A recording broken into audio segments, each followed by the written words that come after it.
Hey guys, it's Miss Stevenson. Thanks for joining me today. I'm so excited to be able to actually talk to you guys. I know it's been a while since I've seen you, and I miss your faces. I know that's kind of hard to believe, but I do actually miss your faces. So today what we're going to be doing is we're going to be doing a little PowerPoint over World War I.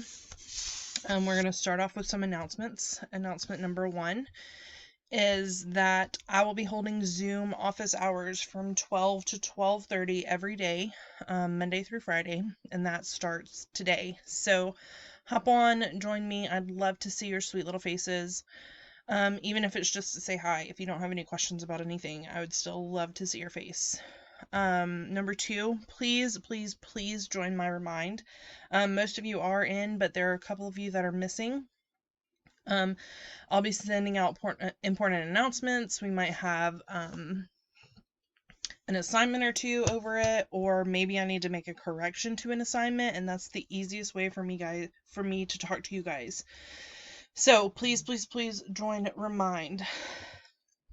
Number three, Google Classrooms. Thank you guys so much for joining. I hope that it was easy and painless, and I hope that doing your reading guide in it was easy and painless as well. I hope that the new setup that we did was helpful, so you don't have to flip back and forth between two different documents. We will be doing a lot more on Google Classroom, so you need to be going in and checking that. I will be returning your graded reading guides to you soon so that you can see those. And last but not least, you guys will be coming back and doing digital learning days the week after spring break. The county called, emailed, texted all of us today to let us know that that's what's happening. We don't know anything past the week after spring break, but be prepared for another week of digital learning days after spring break. Okay, so let's get started. Let's talk about World War I. Okay. So from 1870 to 1914, the growth of militarism, alliances, imperialism, and nationalism increased tensions among the European nations. Hopefully that Moana song that you guys listened to was helpful, and you remember that while we are in World War I. I found that a couple of nights ago, and I absolutely loved it, thought it was great. So, militarism is having a standing army ready to fight. Alliances were agreements made between countries to help if someone was attacked. So, for example, if France and Great Britain had an alliance and then Germany attacked France, then Great Britain would come in and help the French. Imperialism. This is a stronger country taking over a weaker country for resources. It is going to cause competition between countries. Some countries have better resources than others, and that kind of makes those countries angry. And then last but not least is nationalism, which is having pride in your country. Everybody loves their country. They're going to want to spread it all throughout. And so that's kind of the goal of World War I, is because nationalism was increasing, and basically those countries that started the war wanted to spread how great their country was all over. Okay, so nationalism unified people in the very powerful nations, but it was dividing people in the empires that were starting to weaken. So, no region was more tense in these years before World War I than the Balkans. So this is known as the Balkan Peninsula. You can see right here, okay, it's surrounded on three sides by water. That's what makes it a peninsula, okay?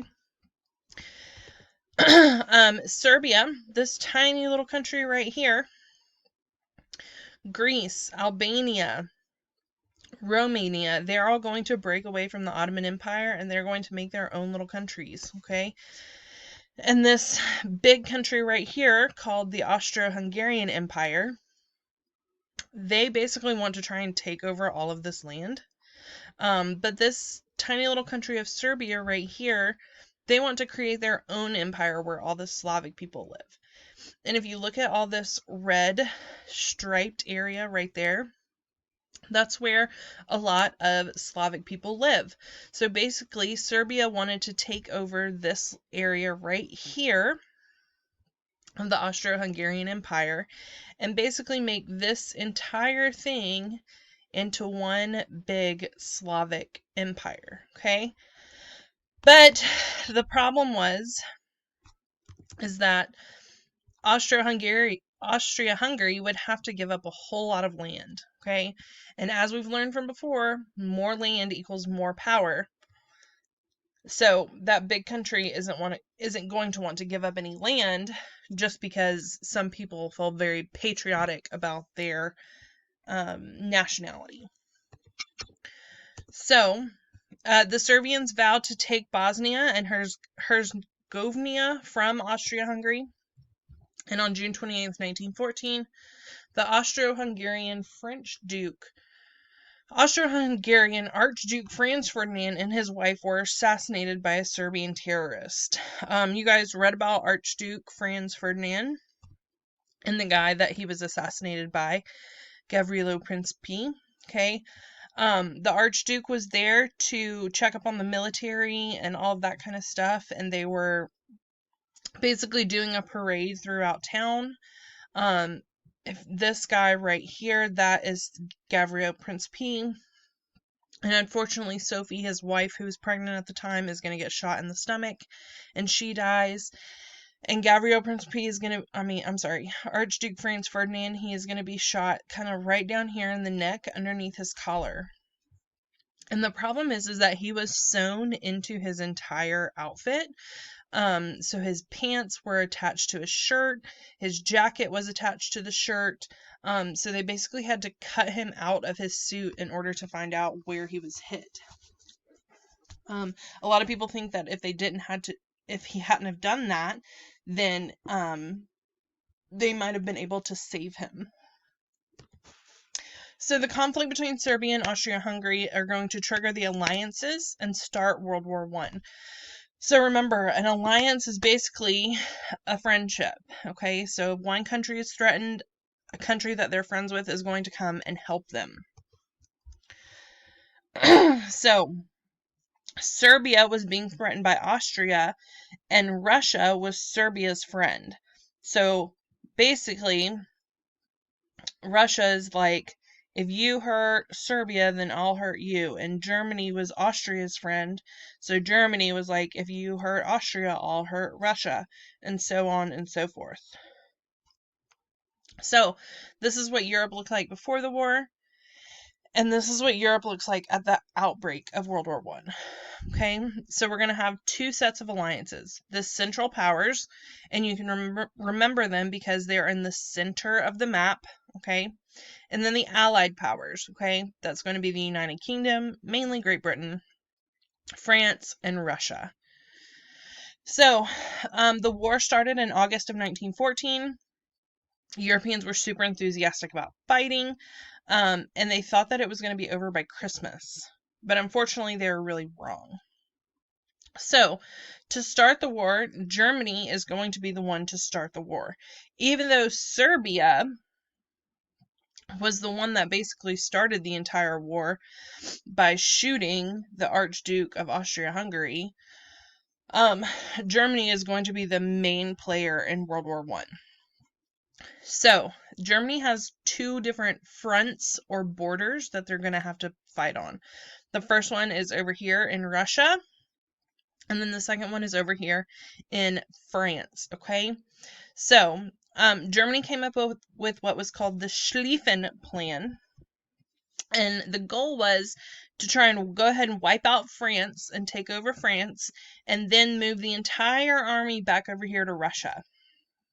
They thought that Russia was going to take a really long time to get mobilized and get ready for the war because Russia was so far behind in the industrialization process compared to everybody else in Europe. So Germany was like, we got plenty of time. We'll go and wipe out France, and then by the time we're done with France, we can just head on over to Russia, and they still won't be ready for us. And it seemed to work until Germany got to Paris. And then all of a sudden, Great Britain shows up. Okay. Great Britain is going to work with the French troops, and they're going to save Paris. And Russia is going to mobilize faster than expected. So Germany had to divert troops from France. So Germany has troops over here fighting the English and the French in Paris. And what he's going to do is he's going to have to take half of those troops and send them over to Russia to protect this border right here. Okay, so because the Schlieffen Plan failed, the Central Powers were forced to fight a two-front war. So, the fighting between Germany and France is known as the Western Front because if you look at the compass, west is on this side, okay?